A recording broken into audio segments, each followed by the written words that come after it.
بيبدأ فيلمنا مع الاتنين دول وهم متضايقين جدا من الكبيرة اللي شغالة معاهم، وده لأنها مأثرة عليهم في سوق العصابات ومضيعة عليهم فرص كتير بسبب شخصيتها، وبيقولوا انهم لو شافوها هيفضلوا يضربوا فيها ويدولها علقة موت لغاية ما تقول حق برقبتي. وساعتها بتطب عليهم الكبيرة وحرفيا كانت هتعملهم شاورما لأنهم بيتكلموا عليها، وكانوا عايزين يتفقوا عليها ويسلموها لشخص تاني اسمه أبو جبل ويقبضوا الثمن.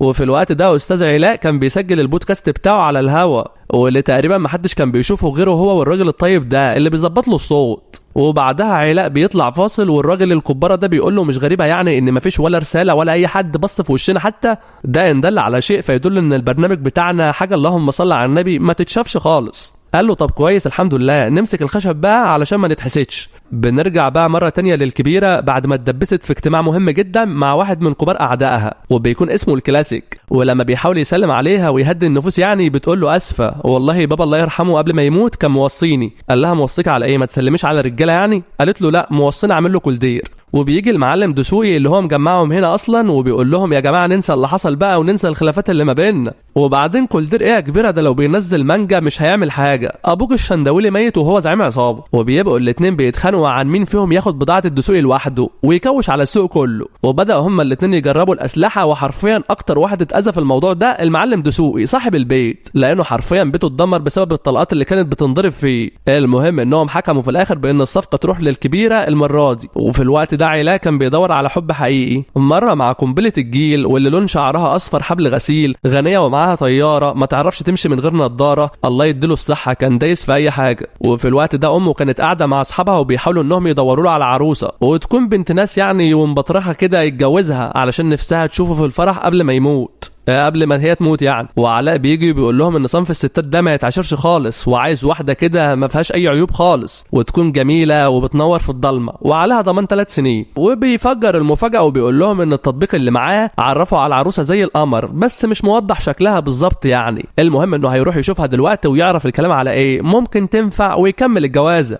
وعارف بقى يا صديقي لما يبقى عندك ام طيبه بقالها 5 سنين بتدعي لك بس بتصلي في قبله غلط؟ اهو ده بقى نفس اللي حصل مع ابننا، لان دولا عن الناس كلها راح يقابل الكبيره وكان فاكر انها البنت اللي بيكلمها على التطبيق. المشكله بقى ان الكبيره هي كمان فاكره الراجل ده هو اللي هيستلم البضاعه، والكبيره بتقول له قبل ما نتفق انا لازم اشوف كل حاجه. فعلاء بيقول لها تشوف ايه يا مزمزيب؟ هو في ايه بالظبط؟ وفين الكبيره بتهرش الموضوع وبتعرفه ان في سوء تفاهم. فبيقول لها لا سوء تفاهم ولا اي حاجه، انا علاء الشندويلي. قالت له وانا فريده البردويلي. قال لها طب ما يلا وسعيلي. وبيبدا بقى يرسم الكوشه في خياله ويا ترى هيجيب مين يغني في الفرح بتاعهم. بعدها الكبيره بتروح الحمام علشان تظبط هدومها وبترجع واحده تانية خالص انثى مكتمله الجمال. وعلاء بيتجرح حبتين وبيكون عايز يسالها هي بتشتغل ايه، فبتعرفه انها سيده اعمال كبيره جدا بتشتري الاعمال وبعدين تبيعها للناس، وابوها الشندويلي كان اكبر زعيم عصابه، قصدي اكبر زعيم اعمال في البلد كلها. والحب ولع في الذره وبتقول له ايوه بقى يخرب بيت عقلك ده الدقيقه معاك ب1000 سنه. وفجاه علاء بيقوم وبيتخض لان الدقيقه طلعت معاه ب1000 سنه واتاخر على البرنامج بتاعه. لكن قبل ما يمشي بيقول لها انه اكيد هيشوفها تاني. وبتروح الكبيره علشان تقابل الدكتور بتاعها اللي بتتابع معاه وبتحكي له اللي حصل من طقطق لسلام عليكم. وبيقول لها شكل الكبيره وقعت في الحب ولا ايه؟ اكيد الراجل ده زعيم عصابه كبير قوي. فبتقول له لا.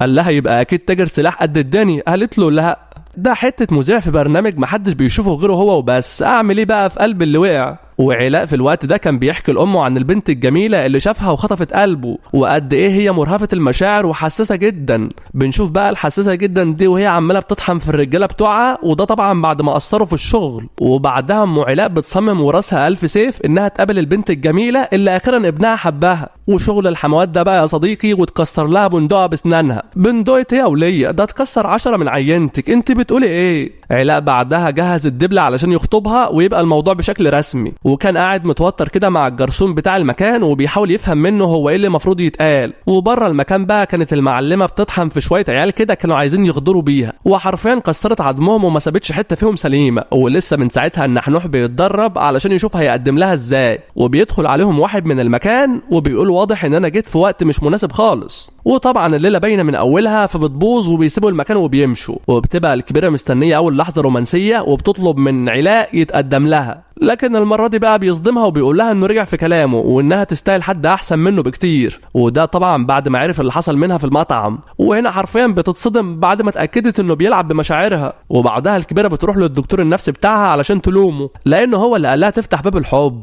وبعد ما كانت كبيرة الكل بيعمل لها ألف حساب، بقى حرفيا أي حد معدي كده يدشمل قلبها كده. بس الكبيرة مش هتسكت عن اللي حصل، وخطفت أم علاء وهددته بيها علشان يبقى يحرم يلعب ببنات الناس. فبيقول لها أنا ما بتهددش يا ماما، وهتصرف وهجيلك لو كنت فين. والحقيقة هي اللي بتجيبه هو والراجل السواق اللي كان معاه. والكبيرة بتقول للسواق أنت لو عندك أخت زي القمر زي حالتي كده يرضيك يتعمل فيها كده؟ قال لها لا طبعا ما يصحش. فعلاء بيقول له ما تسخنهاش يا عم الفرن، ماما لسه مخطوفه. وبعدها الكبيره بتفضل ترحب بام علاء جدا علشان تحاول ترجع الود ما بينهم. وبتبقى ام علاء مخدوعه ومش عارفه ان هي دي الست اللي خطفتها، وعلاء نفسه مش عارف هو ايه اللي بيحصل بالظبط. ولما بيواجهها بالحقيقه بتقول له ايه يا لولو يا حبيبي، احنا مش هنفرح بقى ولا ايه؟ والمفاجاه انهم اتجوزوا وخلاص دلوقتي رايحين يقضوا شهر العسل، والموضوع عادي يعني يا صديقي. وعادي برضو انك تعمل لايك واشتراك في القناه، مش هتخسر حاجه يعني. نرجع بقى تاني لشهر العسل، والكبيره بيجي لها مكالمه من الدكتور بتاعها اللي في نفس الوقت هم رابطينه اساسا علشان يقول لها تتصرف ازاي مع حاجات الحب والنحنحه دي، خصوصا يعني انها اول مره ومش متعوده على الكلام ده. ويا نهار ابيض بقى على الاغراء والحركات الهبله اللي كانت بتعملها. بعدها مدير الفندق حب يسالهم ويطمن عليهم، فبتقول له الكبيره ان للاسف التكييف طلع بايظ وما بيسخنش. فعلى طول بيطلبوا له جمبري وكل المأكولات البحرية علشان يعني عنده مشاكل في الشعر، شعره بيقع. ولسه من ساعتها الكبيرة بتحاول تخليه يتعود عليها من باب الحب اللي بيجي بعد الجواز ده يعني. بس في الأول كده كان لازم تروح مشوار صغير كده على السريع. وبتأكد على المساعد بتاعها إن العملية الجديدة هتكون آخر عملية تسليم سلاح وهتتم مع أبو جبل. وهنا بقى الصدمة، لأن علاء بيشوفهم وبيعرف الحقيقة. وبس كده، لو عايزين تعرفوا بقى إيه اللي حصل بعد كده يا ريت تكتبوا لنا في التعليقات. ويلا سلام.